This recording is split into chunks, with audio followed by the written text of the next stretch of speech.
I also want to tell you Tony's story this morning. Hi, Tony. Hi, Andrew. Good to have you on. You might have heard Tony in the news at 7 with Kirsten. But by your own admission, Tony, there's all sorts gone on in your life that you look back on with some regret. Tell me more.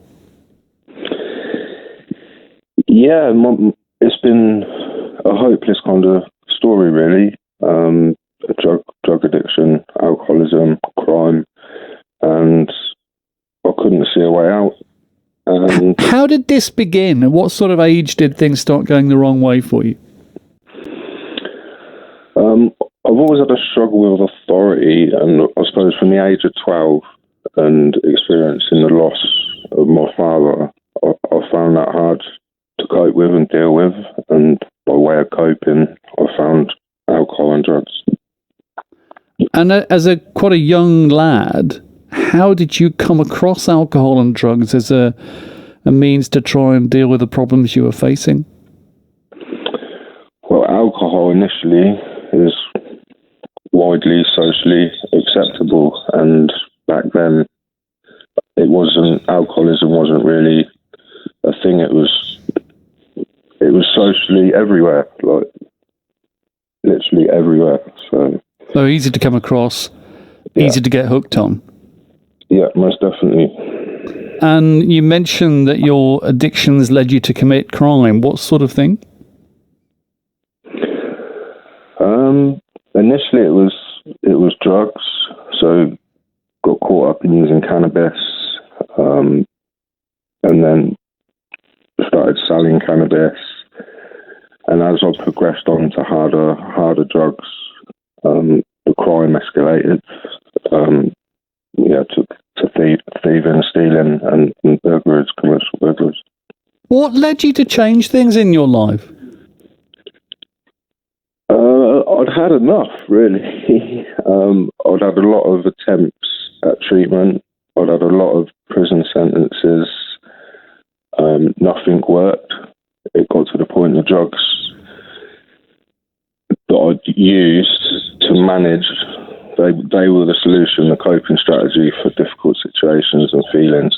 They no longer worked. Yeah. So I'd kept drinking, kept using drugs, and it didn't work. Harder and harder, though, even if you can rationalise that in your mind. Not this stuff isn't helping, it's the problem rather than the solution. Hard to then go, and I'm going to change it. Yeah, and most things, like having a child, losing jobs, like all the consequences or things, especially my child, I thought that would be enough to make me stop, and it wasn't. I couldn't, not in my own power. So what was the moment that changed things for you? Judge Ross had sentenced me before on a couple of occasions, and this time he gave me an opportunity that he hadn't given me before. I think my desperation was visible, but I really did want to change, just didn't know how to. This is Judge Peter Ross, who, as you say, had sentenced you, and you're now working together on a new charity. Let's have a listen to what Judge Peter Ross has had to say. How many judges will walk alongside someone that they sent to prison and have conversations as two mature adults talking in friendly terms about the past, the present, and the possibilities of the future? We have to have a means of moving people on to safe, secure, supported housing where their recovery can continue. And after all, 95% of all acquisitive crime, burglaries, thefts, etc., in the UK has drugs and alcohol addiction lying behind it. If we can get people away from drugs and alcohol, help them on the road to recovery, they won't be offending. So that's Judge Peter Ross, who'd sentenced you, Tony, but you're now working with. Tell us a bit more about Hope and Vision, which is the charity that you and Peter and others have set up. Yeah, so coming through treatment myself and coming towards the end of treatment, I sort of identified a need through my own anxiety of moving on with somewhere to live as a crucial point to potentially relapsing back into using and into crime, because obviously those difficult feelings that I turned to drugs and alcohol.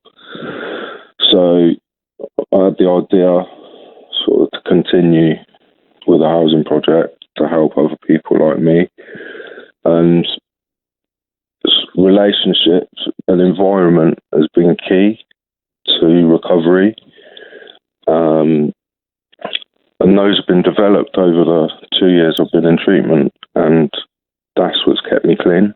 That's what's kept me straight. So for that to continue was really important. There'll be a lot of people who are on different stages, I suppose, of similar journeys to what you've been on, Tony. The charity that we just underlined is called Hope and Vision. We've got the contact information here.